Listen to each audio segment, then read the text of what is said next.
Now the second topic is laws of motion. Now in laws of motion we will study the reason behind the motion. In first chapter in kinematics we have only studied the motion. Now here we will study the reason of motion, that is called laws of motion, which starts obviously with Newton first, second and third law, which we will discuss later. Now first we will discuss here constrained motion. Constrained motion means when the motion of two bodies are interrelated. If suppose body A and body B both are related, the motion of the two body are related by some relation, by some function, or by string or by contact, that type of motion is called constrained motion. Now for example, suppose this is a pulley which is attached to the ceiling. This is block A and this is block B.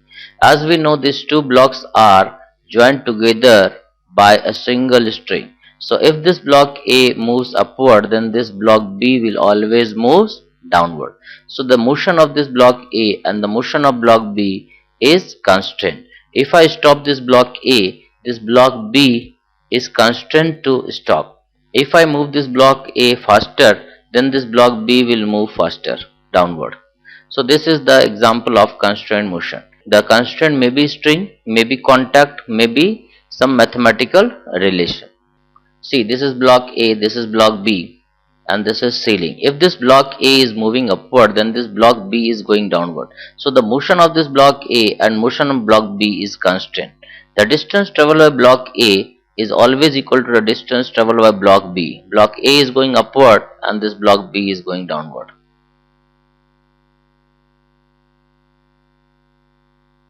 See, the distance traveled by block A, if you see the gap here and here, this the distance in successive interval. Here the distance is small, here it is also small, and as time increases, the separation, the distance moved by block A and block B is always same. So we can say that the speed of block A, if I say the speed of block A is VA and speed of block B is VB downward, then in that situation VA must be equal to VB. This is the constraint, but it is in upward direction and this is in downward direction.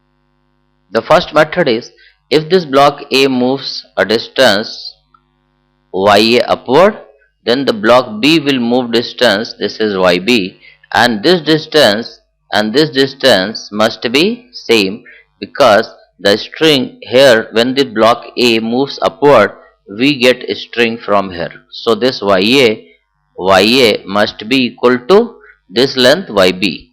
Here the string which we get by the movement of this block A is used to move this block B downward. So this must be YB. So from here we can say VA must be equal to VB, or acceleration of A must be equal to acceleration of B. So this is VA, this is VB. This is if it is acceleration of A, then this is acceleration of B. The magnitude of acceleration of A and acceleration of B must be same. Their direction is exactly opposite. This is A and this is V. So this constraint can also be solved by, suppose we are measuring the distance of this block A from ground. Suppose this distance Y1, let this distance be Y2, and let this distance be Y3. So we can say the total length of the string L is equal to, this is your Y3 minus Y1, it is Y3 minus Y1, and this length is Y3 minus Y1, and this length is plus Y3 minus Y2. So the total length of the string is 2 times Y3 minus Y1 minus Y2. If I differentiate it, so I will get dl by dt, that is equal to 2 times dy3 by dt minus dy1 by dt minus dy2 by dt. Now dl by dt, we know the length of the string will remain constant, so dl by dt is 0, is 2 times dy3 by dt. The distance of this pulley from ground, this is our ground, is always constant, so dy3 by dt is also 0 because this pulley is not going upward or downward, minus dy1 by dt. Now since the block A is going upward, so y1 is increasing, so dy1 by dt, the separation between the ground and this block A is increasing, so dy1 by dt is plus Va minus dy2 by dt. If this block B is going downward, the separation between the ground and this block B is decreasing, so dy2 by dt is minus Vb. So I will write here minus Vb. So from here which says that Va must be equal to Vb. This is another way to solve this constant motion. Now next question. Find the constant relation between A1, A2 and A0. This is a pulley. Again in the previous question as we have discussed, this is block A, this is block B and this is our pulley. If this pulley is moving upward with an acceleration A0, this block A is going upward with an acceleration A1, this block B is going downward with acceleration A2, then we have to find the relation between A1, A2 and A0. The first method is, if this block A is moving upward, see, when this block A is moving upward, we get a string from here. This is first method. We get a string from here. So the string we get is, let it be x1. So this is x1. Now when this block B goes downward, we need a string here. So this must be equal to x2. x2 is the string needed to move this block B downward. When this pulley moves upward, suppose this pulley moves here. So here we need string in on this side and this side.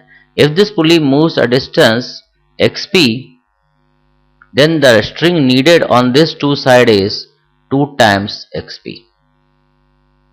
So from here we get a string, here we need a string, here we need a string and here we need a string. So we need a string this side and this side. So this, the total needed string is x2 plus 2 xp, whereas the string which we get is x1. These two are always equal. Now if we differentiate it, dx1 by dt, that is equal to 2 times, this is dx2 by dt plus 2 times dxp by dt. So dx1 by dt is simply v1 is equal to dx2 by dt is v2 plus 2 times v0.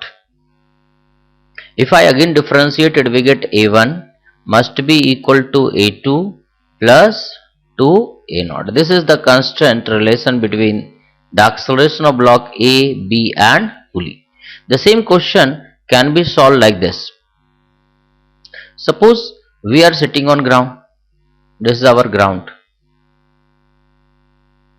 Suppose this distance of block A from ground is y1. Let this distance be y2. This is block B. And let this distance be yp. So I can say the total length of the string, this is method second, the total length of the string is yp minus y1 plus yp minus y2. This length is yp minus y1. This length of a string is yp minus y2. So the total length of the string L can be written as 2 times yp minus y1 minus y2. If I differentiate it, I get dl by dt, that is equal to 2 times dyp by dt minus dy1 by dt minus dy2 by dt. Now from here, as we know, let this is v1, let this be v2 and let this be v0. Let this be v0.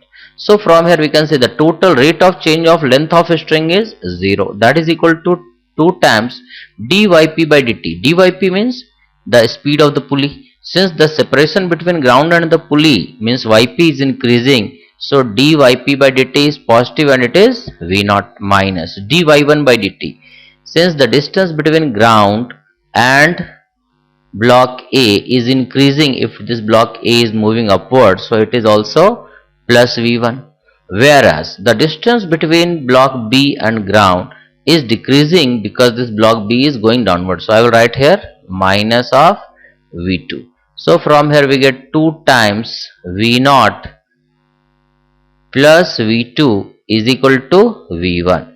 This is the constant relation between V1, V2 and V0. If I differentiate it once more, we get 2A0 plus A2 is equal to A1. This is the constant relation between the acceleration of block A and block B. In third method, suppose the observer is sitting here. The observer is sitting on the pulley. This is observer O. This is block A, this is block B. Suppose it is going upward with speed V1, it is going downward with speed V2, and this is going upward with speed V0. V1, V2 and V0 is with respect to ground. Now let the distance measured by this observer is Y1. From here the distance of this block B is Y2. For block A it is Y1, for block B it is Y2. So by this observer the total length of the string measured by him is Y1 plus Y2. So if I differentiate this, I get dl by dt, that is equal to dy1 by dt plus dy2 by dt. Now the rate of change of length of this string is 0. dy1 by dt is the rate of change of this y1, and we know by the movement of this block the distance y1 decreases, and by movement of this observer y1 increases. So rate of separation of y1, dy1 by dt is also the rate of change of distance between A and this observer, and let this y1 is increasing, so rate of increase of y1 is v0 minus v1. This is all the separation, this is the rate of separation, this is the speed of separation of observer and block A, plus the rate of separation of observer and this block B is V2 plus V0, because observer is going upward and the block B is going downward. So the rate of change of Y2 is V2 plus V0. So from here we again get 2V0 plus V2 is equal to V1, and if I again differentiate it, I get A1 is equal to A2 plus 2 times A0. This is the constant relation between the acceleration, and this is the relation for speed or velocity. Next question, find the relation between A1, A2 and A3. This is block A, this is block B, and this is block C. It is going upward, this first and second block, this is a pulley. This block A and this pulley is joined by a string, and this block B and C is joined by a string which passes through over this pulley. Now we have to find the constant relation between A1, A2 and A3, since the motion of these three blocks are related. Watch this movement. See, this is block A, B, and this is pulley. This block A will move upward, this pulley is going downward, this block B will also go upward, and this block C will go downward. Watch this. This is the movement of block A, B and C. The motion of these three are related. If I trace the path of these three blocks A, B and C,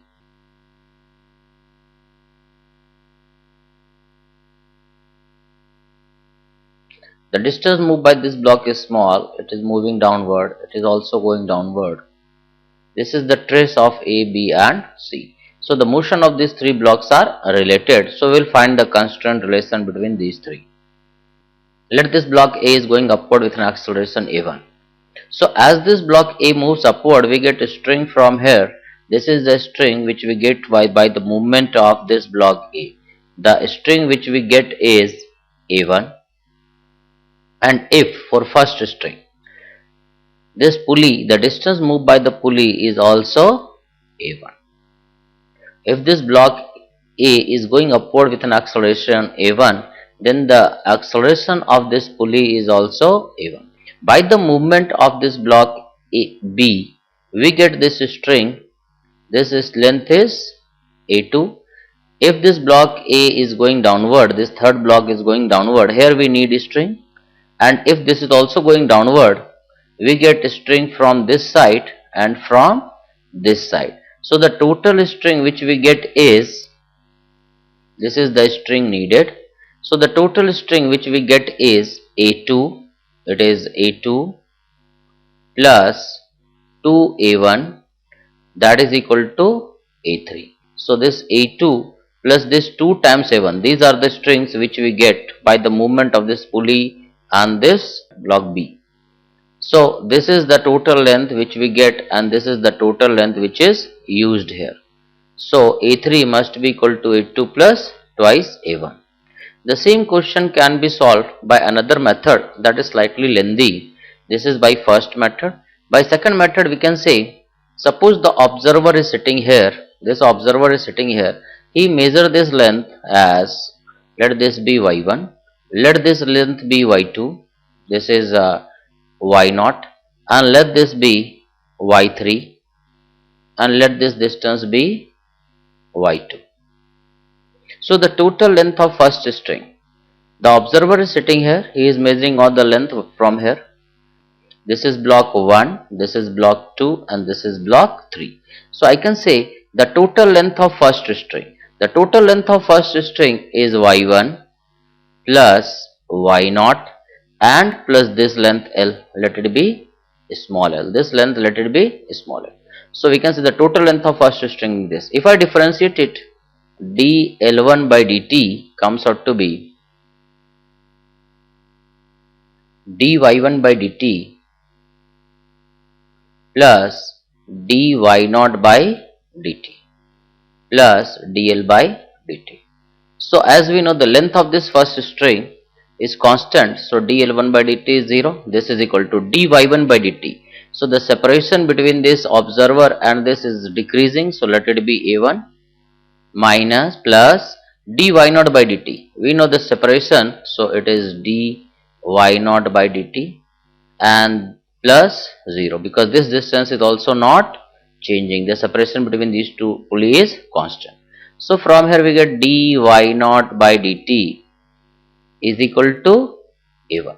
Now for the second string, you can say the length of second string is also equal to, this is our second string, the length of second string is y2 minus y0 plus y3 minus y0. So from here if I differentiate it, I get dl2 by dt, which is again 0, is equal to dy2 by dt minus 2 times dy0 by dt plus dy3 by dt, dy3 by dt. Now dy2 by dt, as we know dy2 by dt is minus e2, because this block is moving upward, so it is minus e2 minus 2 times dy0 by dt. As we know dy0 by dt from here is a1, so I will write here a1 plus dy3 by dt. Now y3 is increasing, so it is plus a3, and this is equal to 0. So from here we get a3 is equal to a2 plus twice a1. This is again the same relation. In place of v1 I can write a1. Here I have written dy1 by dt as a1, because if this is v1, v1 and a1 is analogous.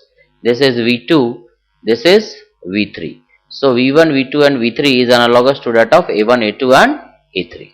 So this is another method to solve the same question. This is another question. This is a horizontal table, this is pulley. This block A is moving along this direction with an acceleration AA. This block B is going downward with an acceleration AB. Now we have to calculate the relation between acceleration of A and acceleration of B, because the motion of this block A and block B are related. If I stop this block A, this block B will stop. Now we have to find the relation between acceleration of A and acceleration of B. Now see, this is block A, this is block B. If this block B A starts moving forward, then this block B will move downward. Watch this motion. Block A is moving some with more speed, whereas B is moving with some less speed.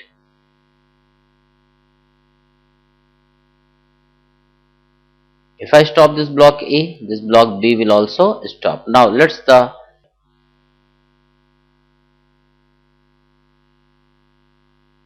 If you watch the motion, the distance traveled by A is more than that of distance traveled by B. If this descended by some distance, it moves some more distance. Now we have to analyze the motion of this block A and block B. First method is, if this block A moves a distance, suppose this distance is x1. So we get the string as x1. From here we get a string. And if this block B moves downward by this distance x2, then the string needed is on this side and this side, because the pulley will be like this. So the total string needed is 3 times x2. If this block B moves a distance x2, so the total string needed is this x2, x2 and x2. This must be equal to 3 times x2. So if I differentiate it, we get VA must be equal to 3 times VB.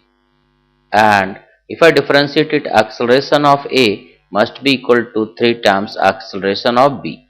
As we have just seen, the distance moved by A is more than that of distance moved by B, and the relation is this: distance moved by B is 1/3 to that of the distance moved by A. Now we can solve the same question while sitting on ground also. Let's see. Method 2.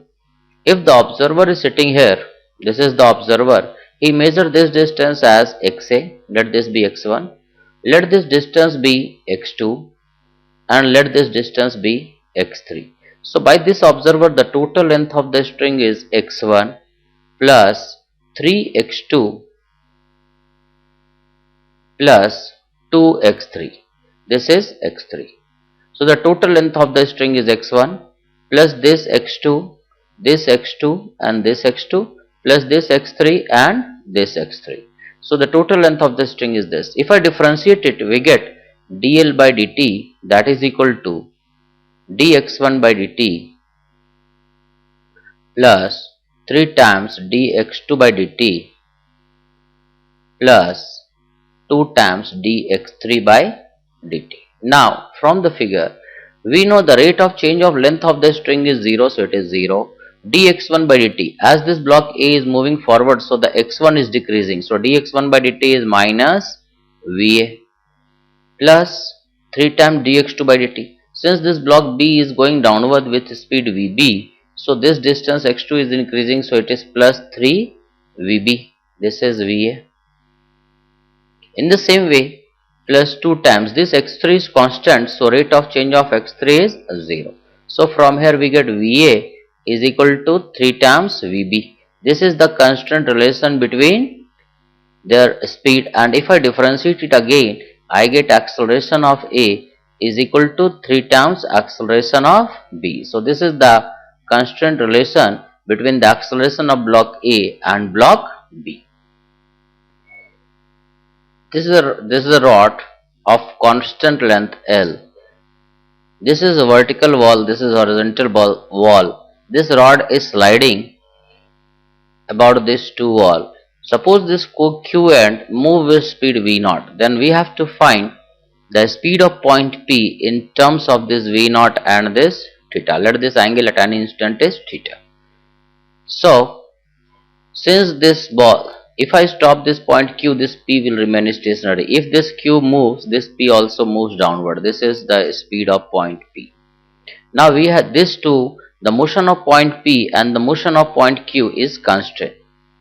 They are bounded because the separation between P and Q will remain constant.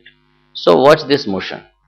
Now this is a rod, this is point P and Q. If this Q is moving, this P is also going downward. Watch this motion.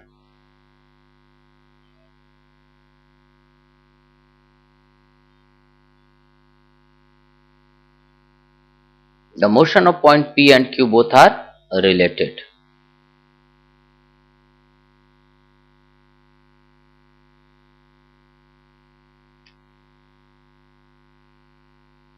See the relations. Now we will analyze the motion of this rod. We can solve it like this. Suppose at any instant this distance is x, let this distance be y. Now we know x square plus y square is equal to L square. This is first method. Now because this rod will always form triangle with these two vertical, right angle triangle with these two vertical wall. Now if I differentiate it, I get 2 times x dx by dt plus 2y dy by dt is equal to 0 because the length of this rod is constant. So from here I can also write this 2 will cancel out. We get x dx by dt plus y dy by dt, that is equal to 0. So from here x is this distance, I can write x as L cos theta, and dx by dt is the rate of change of this x, that is v naught, plus y. From here I can say y is equal to L sin theta and dy by dt. Now y is decreasing, so dy by dt is Vp. This is minus Vp because y is decreasing. So from here we get Vp is equal to V naught cos theta by sin theta, and that is equal to V naught cot theta. This is the speed of point P, and the point P will move vertically downward. So it is V naught cot theta. This is the answer. Now the same question can also be solved very simply by using a constant that the length of this rod is always constant. This is method 2. Suppose this point P is moving. Suppose this is a line along the length of this rod. Now suppose this rod is moving, this angle is theta. If I say this angle is theta, this is theta, so this is also theta. This angle is 90 minus theta. This angle is 90 minus theta. Now if this point P is going downward, this is Vp. So the velocity, this is V naught. So we know the length of this rod will remain constant. So we can say this speed is V naught cos 90 minus theta. This is the speed of point P along the length of the rod, and this is the speed of Q. This is V naught cos theta. This is the speed of Q along the length of this rod. Now we know the length of the rod is constant, so this component of velocity and this component of velocity will remain same. So we can say this component, if we equate these two components, we get Vp cos 90 minus theta. This is Vp cos 90 minus theta must be equal to V naught cos theta. So it comes out to be Vp sin theta must be equal to V naught cos theta, or Vp is equal to V naught cos theta divided by sin theta, or this is V naught cot theta. So this is the answer. The component of velocity along this rod will remain same. So Vp, the component of Vp along this rod is Vp cos 90 minus theta, because we know this angle is 90 minus theta.